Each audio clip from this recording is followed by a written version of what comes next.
jamás haya peleado Estados Unidos y el talibán sigue vivito y coleando. La organización Médicos Sin Fronteras acusó a Estados Unidos de un crimen de guerra, luego de que las fuerzas estadounidenses bombardearon un hospital en Kunduz como parte de la campaña militar contra los talibanes. Médicos Sin Fronteras anunció el retiro de su personal de un hospital en la provincia norteña afgana de Kunduz, luego que este fin de semana fuera bombardeada por la Fuerza Aérea estadounidense en un confuso ataque dirigido contra los talibanes. Al menos 22 personas murieron, 12 de las cuales eran trabajadores locales.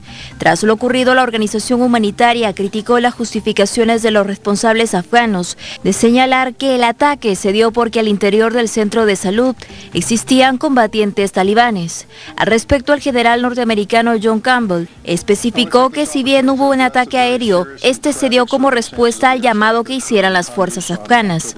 El 3 de octubre las fuerzas afganas nos informaron que estaban abriendo fuego contra las posiciones enemigas y nos pidieron apoyo aéreo.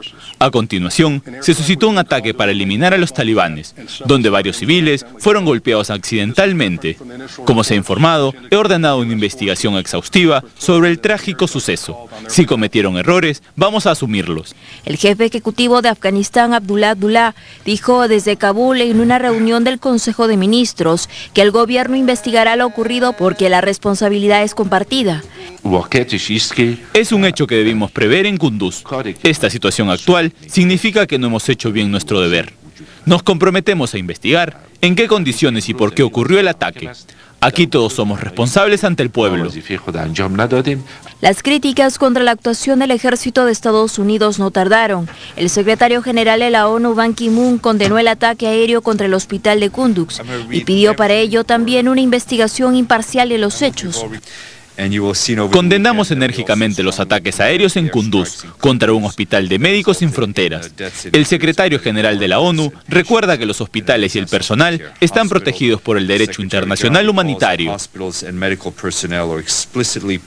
Portavoces de otras organizaciones como el Alto Comisionado de las Naciones Unidas para los Refugiados, ACNUR, y el Comité Internacional de la Cruz Roja expresaron que lo visto en Kunduz podría tipificarse como un crimen de guerra. Absolutamente condenamos el ataque contra el hospital de Kunduz. Sabemos que era el último hospital que estaba sirviendo a los afectados en la zona.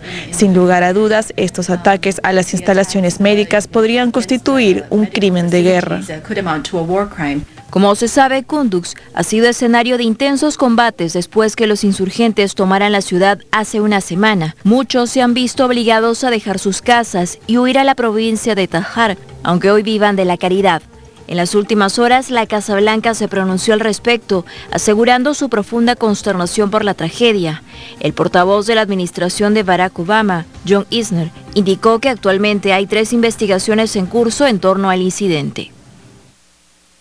Bueno, este ataque nos da una idea todavía de lo confusa y difícil que es la situación en Kunduz, en Afganistán. Primero, Estados Unidos había dicho que había sido un error este ataque contra un hospital de Médicos Sin Fronteras. Ahora está diciendo que lo hicieron por indicación de las fuerzas militares afganas. Ahora, ¿qué información tenían las fuerzas militares afganas sobre lo que pasaba en un hospital? ¿Tenían información que habían talibanes? Es una versión bastante difícil de pensar, ¿no? De creer. Bueno, para empezar, prueba que Kunduz no ha caído en manos del ejército afgano, ¿no? De que todavía hay combates, cosa que se supone había cesado. Sí. Los combates, quiero decir. En segundo lugar, efectivamente, ¿no? La versión estadounidense trata de derivar la responsabilidad hacia el ejército afgano, porque ellos conocían las coordenadas del lugar, no pueden alegar que no sabían que el hospital estaba ahí, pero en segundo lugar porque si hubiera sido un ataque accidental, pues bueno, un bombardeo, pero son 5 bombardeos en un lapso de 70 minutos, eso fue deliberado, pero claro, bajo la presunción de que en las afueras del hospital actuaban insurgentes talibanes. Lo que alega Médicos Sin Fronteras es que al menos dentro del hospital ellos garantizan que no había miembros del Talibán. No pueden obviamente garantizar que no los hubiera en las inmediaciones, pero ahí aplicaba el criterio de proporcionalidad, porque lo que hay que tener en cuenta es que ¿quién en su sano juicio querría, más allá de Médicos Sin Frontera, arriesgar sus vidas para atender a las víctimas del conflicto en Kunduz? Esta gente hace una labor francamente heroica y lo menos que puedes hacer es, si hay el riesgo de impactar en su hospital, francamente no hagas ese ataque. Que las tropas en el terreno traten de hacer una acción mejor calibrada que un ataque masivo desde el aire.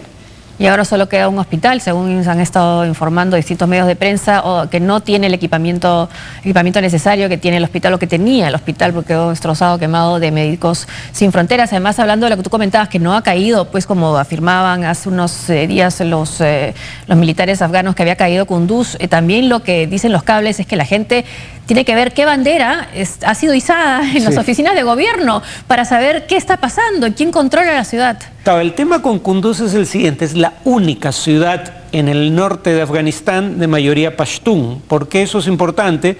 Porque los pashtuns son la base de apoyo del movimiento talibán. No es casual que Kunduz fuera la última ciudad del norte del país en caer en manos de los aliados de Estados Unidos durante la invasión del 2001. Y entonces las fuerzas del gobierno afgano recelan el respaldo que un sector de la población de Kunduz daría a los talibanes. Y probablemente por eso intentan atacar no solo a los milicianos armados, sino a quienes consideran su base de apoyo dentro de la ciudad.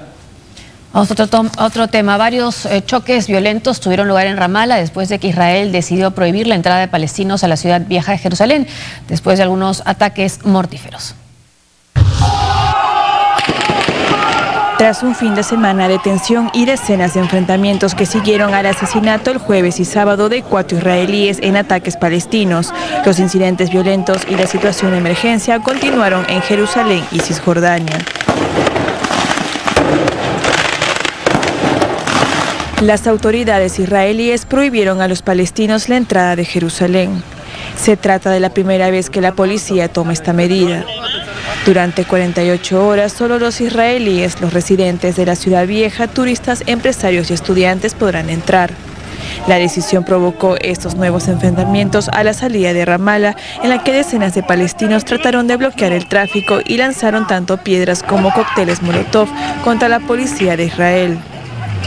Según un balance de la Media Luna Roja Palestina, en los choques con las fuerzas de seguridad de Israel, 2 jóvenes palestinos murieron, uno de 12 y otro de 18 años, y al menos 77 resultaron heridos, ya sea por balas reales, por haber inhalado gases lacrimógenos o por haber recibido golpes de soldados o colonos israelíes. Por otro lado, la explanada de las mezquitas, tercer lugar santo para los musulmanes, sigue abierta. Sin embargo, su acceso sigue restringido a los varones de menos de 50 años, una disposición inaceptable para los fieles musulmanes. Se teme que esta tensión creciente en la región provoque una escalada de violencia en momentos en que palestinos y la oposición israelí aluden a la posibilidad de una tercera intifada. ¿Y este cierre de Jerusalén a los palestinos es algo que ocurre con frecuencia?